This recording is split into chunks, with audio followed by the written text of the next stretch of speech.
அஜய். வணக்கம் சார். மகாபாரதம் ஜோதிடம் பார்த்துக்கிட்டு வர்றோம்.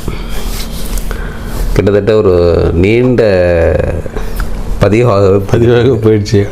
எல்லாருமே சொல்கிறாங்க இந்த மாதிரி யூடியூப்பில் இந்த மாதிரி பதிவுகள் போட்டதில்லை அப்படிங்கிறாங்க. ஆனாலும் மகாபாரத கதைங்கிறது மிக மிக பெரிய நீண்ட ஒரு கதை. அது கதாபாத்திரங்கள் மிக அதிகமாக உடைய ஒரு இதிகாசம். அது அதை விரிவாக சொல்லணும் அப்படிங்கிறதுக்காக அந்த காலத்துலலாம் ஒரு 18 நாள்லாம் கதா கலைச்சம் பண்ணுவாங்க. 1 மாதம்லாம் பண்ணியிருக்காங்க. அதெல்லாம் சுருங்கி இப்போ ரொம்ப 3 நாள் 4 நாளுங்கிற மாதிரிலாம் வந்துருச்சு. அதனால் இந்த டெக்னாலஜினுடைய வளர்ச்சி பார்த்திங்கன்னா இப்போ நீங்கள் எவ்வளோ நேரம் வேணாலும் பேசுகிறதுக்கான இது ஒரு வாய்ப்பாக இந்த டெக்னாலஜி இருக்குது. அதன் காரணமாக நம்ம இந்த மாதிரியாக ஒரு மகாபாரத கதையை எடுத்துக்கிட்டு ஜோதிடத்தில் வரக்கூடிய அந்த மனிதனுடைய உணர்வுகளும் எண்ணங்களும் செயல்களும் எப்படி இருக்கும் அப்படிங்கிற இரண்டும் ஒப்பிட்டு நம்ம பார்த்துட்டு வர்றோம். அதில் நிறைய நமக்கு வந்த தகவல்கள் எல்லாமே நம்மளுடைய பாராட்டி தான் பேசியிருக்காங்க. அது உண்மையிலேயே மகிழ்ச்சி அளிக்கிறது. சில பேர் குற்றங்களும் சொல்கிறாங்க. என்ன குற்றம் சொல்கிறாங்கன்னா, கதையிலையோ இந்த ஜோதிடத்திலே இல்லை, நீங்கள் நிறைய உள்ளர செய்திகளை நீங்கள் புகுத்துறீங்க, கதையை விட்டுறீங்க அப்படிங்கலாம் கருத்து சொல்கிறாங்க. சில கதாபாத்திரங்களுடைய அதிகமாக பகுதி இல்லாதனால அதில் இந்த மாதிரி நம்ம சேர்க்க வேண்டிய கட்டாயம் இருக்குது. ஏன்னா சில விஷயங்களை நம்ம ஜோதிட ரீதியாக சொல்ல வேண்டிய கட்டாயம் இருக்குது. அதுக்காக தான் இந்த முன்னுரை கூட வச்சுக்கலாம். பதிவு செஞ்சோன்னாங்க நீங்கள் தேவை உள்ளவங்க இன்றைக்கி என்ன இப்போ பார்த்தே ஆகணுங்கிற கட்டாயம் இல்லையா, தள்ளி கூட அவங்க பார்த்துக்கலாம். அதற்கான வசதிகள்லாம் இன்றைக்கி இருக்கிற காரணத்தினால நம்ம பதிவு செஞ்சுருவோம் அப்படிங்கிற காரணத்தினால நம்ம பண்ணிட்டு வரோம். அதில் இந்த மேசத்துலேருந்து நம்ம வரிசையாக பேசிட்டு வரோம்.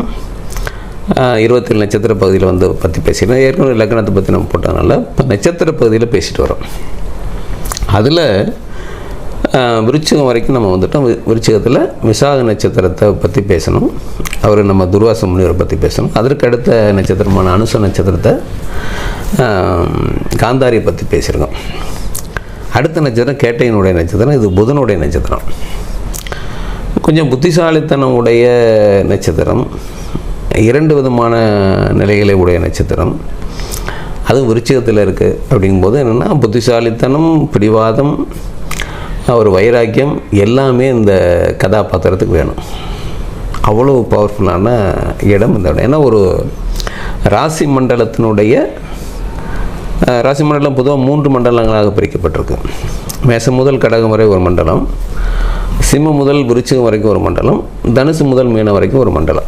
3 மண்டலங்களாக பிரிச்சிருக்காங்க. இந்த ஒவ்வொரு மண்டலங்களையும் வரக்கூடிய நட்சத்திரங்கள் அதனுடைய அதிபதிகள் எல்லாம் தொடர்ந்து அவங்களே தான் வருவாங்க. மேசத்தில் அஸ்வினி நட்சத்திரம்னா, சிம்மத்தில் மகம் நட்சத்திரம், தனுசில் மூல நட்சத்திரம். 3மே கேதுனுடைய நட்சத்திரங்களாக இருக்கும். அதே மாதிரியாக கடைசி நட்சத்திரங்கள்னு சொல்லக்கூடிய நட்சத்திரங்கள் புதனுடைய நட்சத்திரங்களாக அமையும். முதல் மண்டலமான கடகத்தில் ஆயில்ய நட்சத்திரம் புதனுடைய நட்சத்திரம். 2வது மண்டலமான சிம்மம் முதல் விருச்சிகம் வரை இருக்கிறதுல விருச்சிகத்தில் இருக்கிறது கேட்டை நட்சத்திரம். இதுவும் புதனுடைய நட்சத்திரம். அடுத்து 3வது மண்டலமாக மீனத்தில் ரேவதி நட்சத்திரம் அமையும். அப்போ இந்த 3 இடங்களில் வரக்கூடிய நட்சத்திரம் புதனுடைய நட்சத்திரமாக இருந்தாலும் இயல்புகளும் குணங்களும் வேறு வேறாக இருக்கும். நட்சத்திரம் ஒன்று தான். நட்சத்திரம் புதனுடைய நட்சத்திரம் தான். இந்த 3 நட்சத்திரம் அதிபதி புதன் தான். அதாவது ஆயில்யம், கேட்டை, ரேவதி. ஆனால் 3 இடங்களில் இருக்கக்கூடிய இடங்கள் வேறு வேறு. முதல் நட்சத்திரமான ஆயில்யம் உங்களுக்கு கடகத்தில் அமைஞ்சிருக்கு. கடகம் அது ஒரு ராஜ லக்னம்னு சொல்கிறது. ஆளுமைத்தன்மை அதிகமாக உடைய லக்னம். அது 2வதாக அமைஞ்சிருக்கிற இந்த விருச்சிகத்தில் அமைஞ்சிருக்க கேட்டை நட்சத்திரங்கிறது இது பிடிவாதமும் ஒரு அசாத்தியமான காரியங்களை செய்யக்கூடிய நபர்களை குறிக்கக்கூடிய இடமாக இந்த விருச்சிகம் அமைஞ்சிருக்கனால இதில் அமைஞ்சிருக்க அந்த கேட்டை நட்சத்திரம் ரொம்ப ரொம்ப முக்கியமான நட்சத்திரமாக அமையுது. அதனால் ஒரு மகாபாரத கதைக்குள்ளே இந்த நட்சத்திரத்துக்கு தகுந்த மாதிரியான இந்த குணங்களுக்கு தகுந்த மாதிரினா செவ்வாய்ங்கிற ஒரு நம்ம ஏற்கனவே நம்ம பேசியிருக்கோம். நிறையா இராணுவம் சம்மந்தப்பட்டது அப்படின்னு பேசியிருக்கோம். பீஷ்மருங்கிற மிகப்பெரிய ஒரு கேரக்டரை பற்றி பேசியிருக்கோம். அதில் வரக்கூடிய உப கேரக்டருக்கும் அந்த தன்மை வேணுங்கிறது ரொம்ப ரொம்ப முக்கியமாக அமைஞ்சிருது. அதனால் மகாபாரதத்துக்குள்ளே இந்த மாதிரியாக ஒரு கதாபாத்திரம் எதுவாக இருக்கும் அப்படிங்கிறத பேசுகிறதுக்கு முன்னாடி நம்ம கொஞ்சம் அந்த விருச்சிக லக்னத்தை பற்றி பேசிட்டு நம்ம போவோம். பேசிடலாம் சார். இப்போ இது எந்த மாதத்தில் பிறந்தவங்க? கரெக்ட், ஃபாலோ பண்ணலாம். இப்போ விருச்சிக லக்னங்கிறது பொதுவாக எல்லா நாட்கள்லேயும் வரக்கூடிய லக்னங்கள் அப்படி வச்சுங்க. ஒவ்வொரு நாளும் இந்த விருச்சிக லக்னம் வரும். அது டைமிங்கை பொறுத்து இருக்குது, பிறக்கக்கூடிய நேரத்தை பொறுத்து இந்த விருச்சிக லக்னம் உங்களுக்கு எங்கே அமையுது அப்படிங்கிற பொறுத்து இருக்குது. ராசின்னு நம்ம எடுத்துக்கிட்டோன்னு கேட்டிங்கன்னா, இப்போ சயின்டிஃபிக்காக ஒரு ராசி இருக்குது, பழைய முறையில் ஒரு ராசி இருக்குது. பழைய முறையில் என்ன ஏன் நம்ம அந்த எடுத்துக்க மாட்டேங்கிறோம் அப்படின்னு கேட்டிங்கன்னா, பூமியை மையமாக கொண்டு கோள்கள் சுற்றி வருங்கிறது தான் அஸ்ட்ராலஜினுடைய பேஸ். பூமி மையமாக இருக்குது, நிலையாக இருக்குது, நம்மளை சுற்றி கிரகங்கள் வருங்கிற அடிப்படையில் தான் ஜாதகத்தில் சூரியன் சுற்றி வரதாக நம்ம போட்டுக்கிட்டுருக்கோம். ஆனால் உண்மையிலே சூரியன் சுற்றி வரல, சூரியன் மையமாக இருக்குது, பூமி தான் சூரியனை சுற்றி வருங்கிறத சயின்டிஃபிக்காக நிரூபிச்சிருக்காங்க. ஆனால் ஜோதிடத்தில் எங்கேயுமே நம்ம பூமி தான் மையமாக இருக்குது, நம்மளை சுற்றி கிரகங்கிற அடிப்படையில் நம்ம கணித முறைகளை நம்ம வெளிப்படுத்தலை, அதை உறுதிப்படுத்தவும் இல்லை. ஆகையினால நான் என்ன எடுத்துக்கிறேன்னா, சயின்டிஃபிக்காக தான் எடுத்துக்கிறேன். அப்போது இந்த கேட்டை நட்சத்திரம் விருச்சிக ராசி இவங்களுக்கு எப்படி அமைங்கன்னா, ஒரு மாதம் முழுவதுமே இந்த விருச்சிக ராசியில் தான் வரும். வைகாசி மாதத்தில் பிறந்தவங்க அனைவருமே, அந்த மாதத்தில் பிறந்தவங்க எல்லாருமே விருச்சிக ராசி தான். அதில் உங்களுக்கு 17ஆம் தேதிக்கு பிறகு, வைகாசி மாதம் 17ஆம் தேதிக்கு பிறகு 30ஆம் தேதிக்குள்ளே பிறந்தவங்க எல்லாருமே இந்த கேட்டை நட்சத்திரத்தில் வருவாங்க. அதான் இதுதான் அவங்களுடைய நட்சத்திரம். அவங்க புதன் திசையில் தான் பிறக்கிறாங்க அப்படிங்கிறது. லக்னம் எதுவாக வேணாலும் இருக்கலாம். ஆனால் ராசின்னு நீங்கள் கேட்டிங்க அப்படின்னா, வைகாசி மாதத்தில் 17ஆம் தேதிக்கு பிறகு 30ஆம் தேதிக்குள்ளே பிறந்தவங்க அனைவருமே விருச்சிக ராசி கேட்டை நட்சத்திரம் தான். இதை நம்ம நிறைய பேசியிருக்கோம். நம்ம அதை அவங்க புரிஞ்சுக்கலாம். மற்றவங்க சொல்லலாம், ஏன்னா ஒவ்வொரு மாதமும் இந்த கேட்டை நட்சத்திரம் வரும், அதனால் அப்படி வராது. வருடத்தில் ஒரு முறை தான் கேட்டை நட்சத்திரம். அந்த 23 அந்த 17ஆம் தேதியிலேருந்து 30ஆம் தேதியில் பிறக்கிறவங்க தான் கேட்டை நட்சத்திரமே தவிர மற்ற யாரும் கேட்டை நட்சத்திரம் அல்ல நம்மளுடைய முறையில் சயின்டிஃபிக்காக. பழைய முறையில் பார்த்திங்கன்னா ஒரே ஒரு இடத்துல 12 முறை அவங்களுக்கு கேட்டை நட்சத்திரம் வரும். ஆனால் அதை எடுத்துக்கிறது இல்லை, அந்த ராசியும் எடுத்துக்கிறது இல்லை. நம்மளுடைய மெத்தட் படி நம்ம போயிடுறது. இதற்காக தான் நம்ம இந்த ஏன்னா நிறைய பேர் கேள்வி கேட்குறாங்க, ராசி என்னங்க, நட்சத்திரம் என்னங்க, நீங்கள் நான் இந்த ராசி இந்த நட்சத்திரம் அது எனக்கு பொருந்துமா அப்படிலாம் கேட்குறாங்க. அதுக்கு நம்ம தெளிவாகவே ஒரு எபிசோட் ஆரம்பிக்கும் போதே நம்ம சொல்லிடுறோம். இந்த மாதத்தில் இந்த தேதியிலேருந்து இந்த தேதிக்குள்ளே பிறந்தீங்கன்னா நீங்கள் இந்த நட்சத்திரம் தாங்கிறத நம்ம வரிசையாக நம்ம ஏற்கனவே சொல்லிட்டு வரோம். அதே மாதிரியாக இப்போவும் நம்ம சொல்கிறோம்.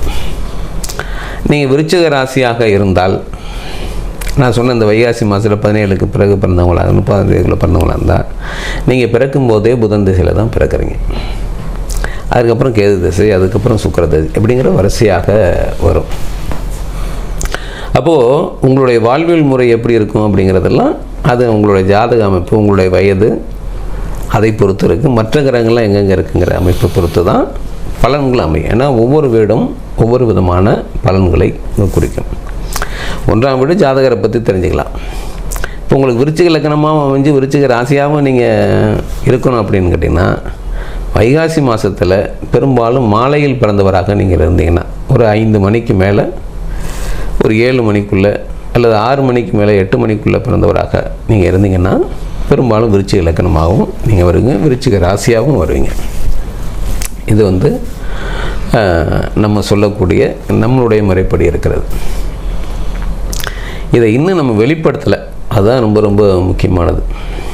காரணம் என்னென்னு கேட்டால், இதற்கு நிறைய அனுபவம் தேவைப்படுது. ஒரு முறையை நம்ம சொல்லும்போது அதற்கான அனுபவங்கள் நிறைய தேவைப்படுது. கிட்டத்தட்ட 2013 இந்த 26 வரைக்கும் கிட்டத்தட்ட நம்ம 13 ஆண்டு காலம் அதனுடைய ஆராய்ச்சியிலே நம்ம இருக்கிறோம்.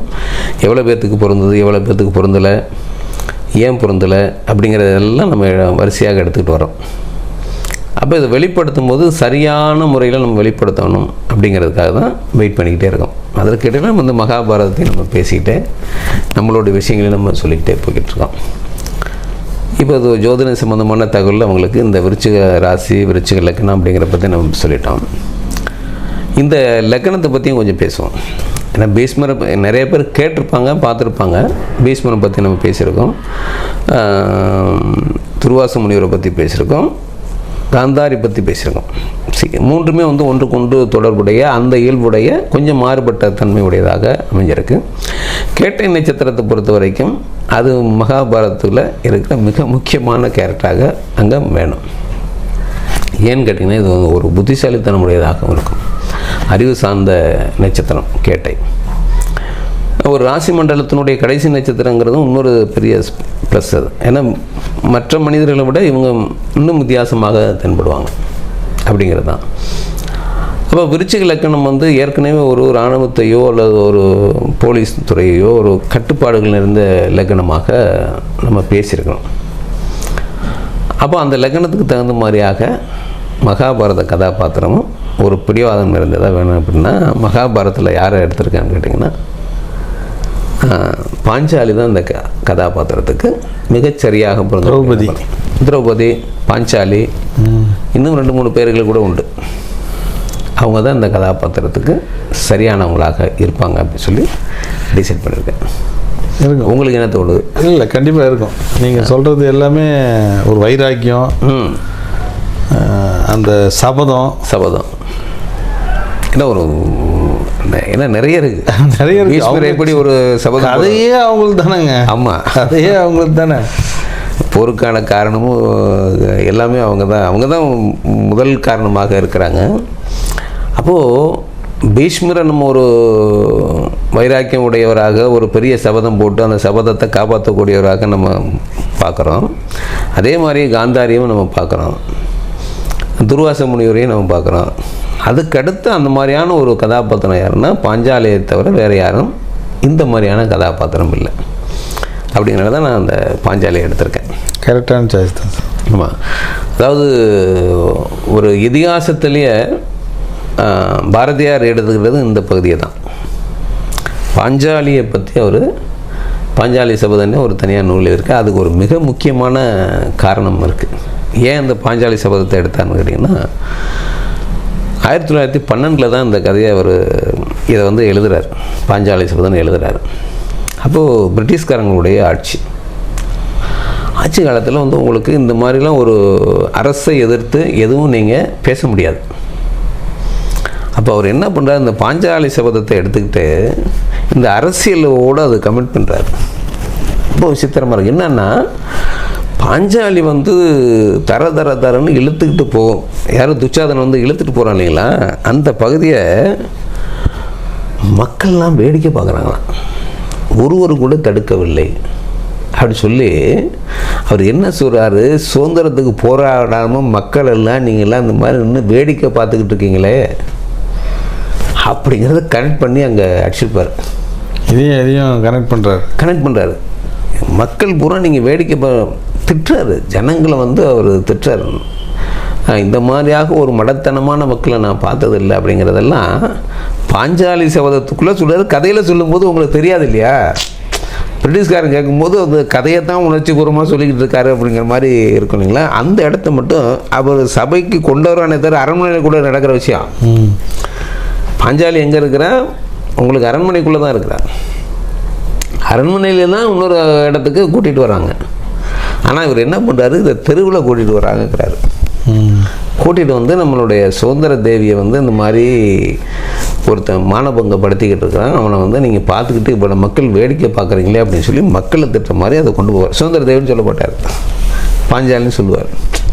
அப்போது எந்த மாதிரி ஒரு கதையை வந்து அவர் பயன்படுத்தியிருக்காருங்கிற சுதந்திரத்துக்காக பயன்படுத்துகிறார் இந்த பாஞ்சாலி. வேறு எங்கேயும் அவர் இந்த மகாபாரத கதையை எடுக்கலை. பாஞ்சாலி சபதத்தை மட்டுமே எடுத்துக்கிட்டு அவர் பேசியிருப்பார். அதுவும் கவிதை நடையில் இருக்க ரொம்ப ரொம்ப பவர்ஃபுல்லாக இருக்குது. அதில் நீங்கள் புலவர் கீரன் பேசியிருப்பார். ரொம்ப உணர்ச்சிபூர்வமாக அவர் மகாபாரத கதை பேசுவார். ஆனால் அந்த பாஞ்சாலி சபதத்தை எடுத்துக்குவார். பாரதியார் எழுதுனா பாஞ்சாலி சபதத்தை எடுத்துக்குவார்.